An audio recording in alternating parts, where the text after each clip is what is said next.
ভাই দেখো, জীবন যখন তোমাকে প্রচণ্ড পরিমাণে বাধা দিচ্ছে, ঠিক আছে, এবার তুমি তাতে কী করছো?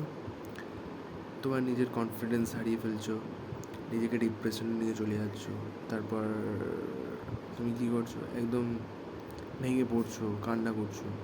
তো এগুলো করা উচিত নয়, ঠিক আছে? ডিপ্রেশনে যাচ্ছ, এগুলো আসবেই। মানুষের জীবনে যদি খারাপ ভালো সময় না আসে, তাহলে মানুষ কোনো কিছু বুঝতে পারে না, ঠিক আছে? যে কে আপন কে পর কিচ্ছু বুঝতে পারে না, ঠিক আছে? তো নিজের ওপর সবসময় বিশ্বাস রাখবে যে আমি এটা কাটিয়ে নিতে পারবো। আমার কনফিডেন্স থাকলে না, আমি এই খারাপ সময়টাকে নিজে কাটিয়ে নিতে পারবো, ঠিক আছে?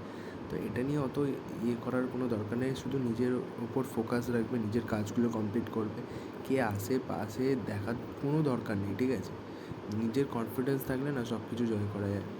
তো এমন নয় যে আমাকে অন্যের জন্য থেকে মানে অন্য সাহারায় আমাকে বাঁচতে হবে, ঠিক আছে? এরকম নয়।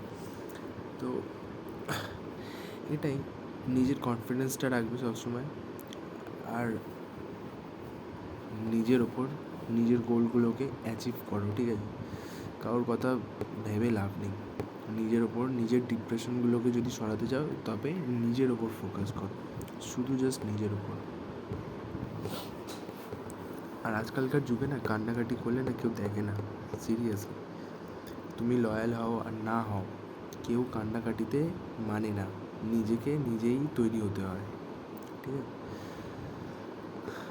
তো খারাপ ভালো সময় আসবেই জীবনে। চলো, বাই, গুড নাইট।